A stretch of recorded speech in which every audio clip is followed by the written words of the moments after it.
Hey y'all, this is David, the Georgia photographer, and I'm trying again. This time I think I have some internet. So there. Now we can have a live stream and it'll actually be connected. Yeah, I was shooting a YouTube video about this guy, and I thought well, I could do a live stream today as well. So here I am. Ooh, and this is the I don't know 8th or 10th live stream since I got my live streaming action turned on.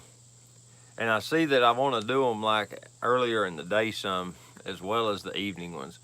Because the other day I did one in the morning and it was really well received in Europe and that part of the world because that way it's kind of early evening for them, afternoon, early evening.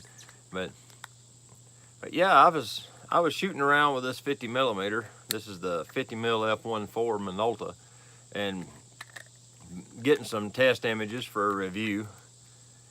And I was noticing that it's hey Axe, how you doing? It's very similar to the 58 that I use. I like the 58 though, as far as this medium length lens. You know, on these crop center cameras, it's a little longer. These are more like 85 mil portrait lenses on these cameras, but they work out to where they're really nice lenses just to walk around with. Now I was noticing if I try to take pictures of like buildings and things like that with them, then the problem I start running into is I'm too close. Black and white variation. Hey, dude, how you doing? Glad you stopped in. Nice. Yeah, I see you on Instagram a lot. That was the. Let's see here. The other day, no, I had a different lens when I took that picture of the guy in front of the no loitering sign. That was with a different lens. But I've been doing content for lens reviews in the last couple of weeks, so about every day I've got a different prime lens of some kind of vintage on the camera. That was the that was the juxtaposition I was noticing was I've got a 58 and a 50, and does one bring more to the table than the other? I mean, if you was to move these to full frame cameras, the the frame would be virtually identical. I mean, you wonder why lens manufacturers make them in such close. When you get into that kind of area, why is there a 50 and a 55 and a 58 and a 60? You know, it just, I guess, to get people. Kelly Michael, hey, how you doing? Nice, sweet. The but it's like, is there really that much value? You like 58 millimeter? Yeah, I do too. I put it back on the camera. I like this old Minolta. This is a Rocker X. This is an XC, I believe. MC, excuse me. This is an MC. It's pretty old, but I like this one better than the 50. I use it. That's my general walk around lens. Is that 58? I really enjoy using it. Let's see. Somebody said something. Ah, hello from London. Nice. So you guys are able to check in. So picking this time of day was a pretty good choice. Hey, look, shade, sun, shade, sun. But so you like 40 mil? I got a 45 millimeter. It's an old Minolta Rocker X. I don't remember which version. It's about this vintage here. It's more like this one. It's got the red dot, and it's super small. It's almost so small I can't really reach it, but um, it works. I've got it on that X700 film camera currently, and I really like it on it. It widens it out past 50. It's noticeable. It when you put them on and check the amount of divergence or whatever that is. There's Bass Angler. How you doing? I need to get some Voigtlander glass. Yeah, Kelly B's talking about the 58 and the 40 millimeter Voigtlanders are awesome lenses. I have none of their glass. I don't have any Leica glass. I don't have any Voigtlander. The only Zeiss lens I have is that Sony 24 to 70 I bought. I bought a 24 to 70 f4 back about a year and a half ago for the Sony A7 II when it was working right. And um, oh, okay. um, but I haven't had the opportunity to really get much Voigtlander glass. I think the camera's auto exposure control just took over. It got suddenly, let's see if I give it a bunch of bright information, if it'll darken up the frame some more. I think it's working on it. Yeah, it's kind of spotty. I've been trying to find a decent spot to set up to shoot this live stream. I wanted a little bit of peace and quiet, and where I normally shoot them out of the carport, the air conditioner's been cycling a lot and it's loud. But yeah, I'll back up a little bit and get in the shade. That way I'm exposed better for that. It's okay. But this down here is got away from the AC unit, so it's a little better on me. But I had a question. Let me think.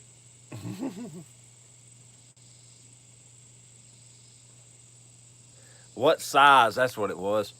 I've been digging around and getting these f1.4 lenses off of eBay lately, and that's not like a real common thing. Most people get either f2 or f1.8s or even f2.8s. I've got an f3.5 55 mil that takes phenomenal photographs. But what's y'all's favorite size? The footprint, because this one is, like I said, these are like the kind of the point here is the battle of the f1.4s. These are they both max out there, but I rarely shoot them there because they're, the depth of field is razor thin. Of course, the sun's going to get brighter and brighter. Isn't that awesome? But I guess I have to spin the camera around into the shade. At least the camera's sitting in the shade so it won't overheat.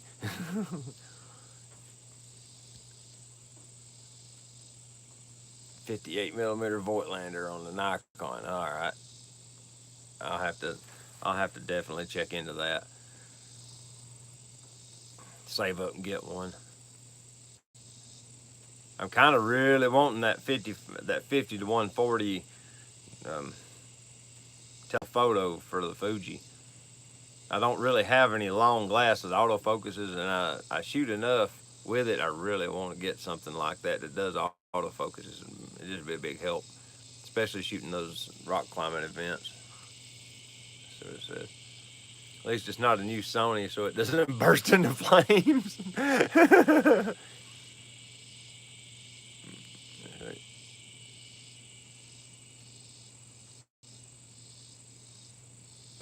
Auto Sears. Is that like a Sears and Roebuck 55 mil f1.4? That'd be interesting to see. Old Nikon. It's great soft effect, not sharp wide open though. Yeah, and that's the problem I found with this 50 mil. Is this one here is at 1.4, the photos have that kind of glow that you saw in those 80s glamour photos. I even make that mention in the video about it, where I'm still doing the edits. But yeah, this one here at f1.4 has kind of like almost halos around everything. It's like the image is sharp, but not at the same time. It's kind of bizarre, Hey, look at that. It's really bright now. Is it going to stay that way? I don't think so. I'm looking at the clouds.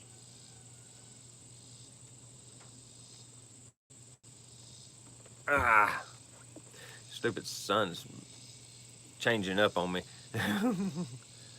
Come down here and get some good shade, and now there ain't no shade. Do y'all buy those Voigtlanders used, or do y'all buy them new? And there comes one of them. We got some roving coon dogs that have wandered onto the property there.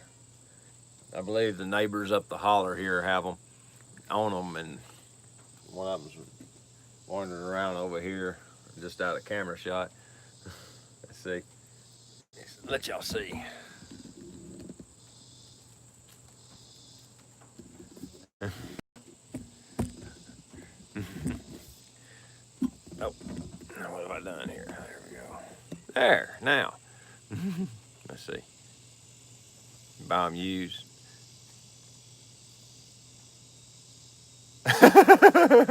Kelly, me in the 80s glow. 51.2 AIS for those times when I need to take a Valium. Buy it used. Oh, it's raining in Arkansas. Bought mine new, but they are solid. Good. Should be fine. Black and white variations. It makes a good point. I buy my lenses used as well. Oh, now the sun is going behind a cloud. I wonder how long it's going to take the camera to figure that out if I do that. It's a never-ending saga. I'm trying to tripod the camera so that you don't get a lot of camera shake. So the reposition is going to be a bigger deal than I anticipated. I might can turn the corner here. Let's see about that. Let's see what happens if I do this. I'm sitting on the golf cart, as you can tell. If I do that, I should be in the shade all the way. Kick out this leg, stand this one up a little more. Let this one down just a touch. Let this one down a little bit. Hey, look at that. Decent color now. Okay, no problem. Yeah, well, I'm not in a big rush. Everything will be cool. Bought them used. But yeah, I like to get my glass secondhand if I can. It just works out better. You know, all these lenses are second-handed. But you can get these Minolta fast lenses, these fast primes, fairly cheap. I think I gave $50 shipped for this one. You know, a 50 mil f1.4 is cheap. I couldn't believe it. Now, you get down to f1.2, it probably gets a little more expensive. The lenses probably get a little more rare. So it drives cost up. Yeah. Now. But this particular lens was like $50. The 58 I think costed a little more, but it's actually a better lens too. So I'm good with that. But I don't buy a lot of really fast glass because most of the time I don't worry about fast lenses. The only time I like to have them is when it really starts to get dim in the evening.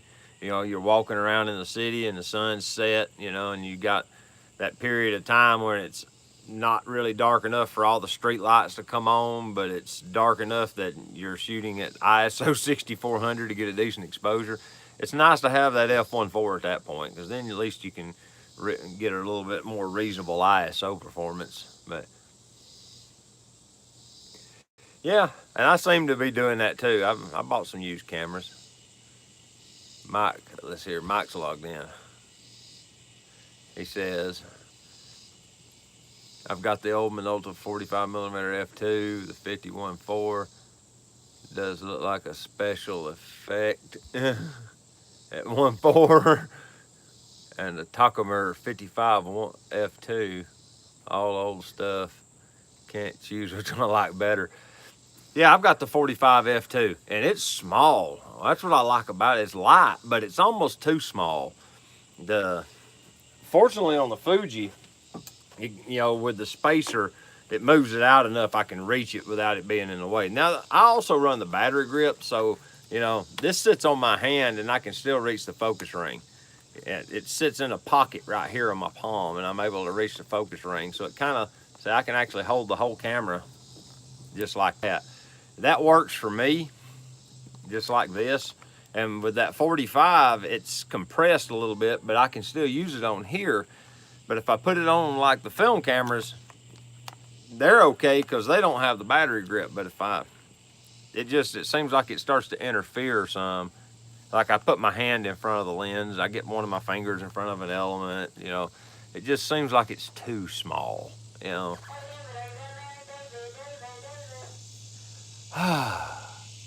Nothing I can do. I'm trapped inside or trapped outside. So,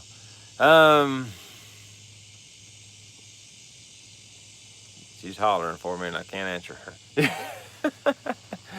Ah.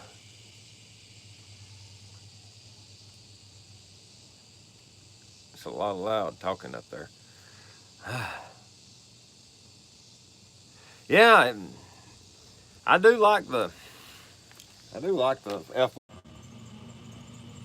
I don't know if it, yeah, connection lost.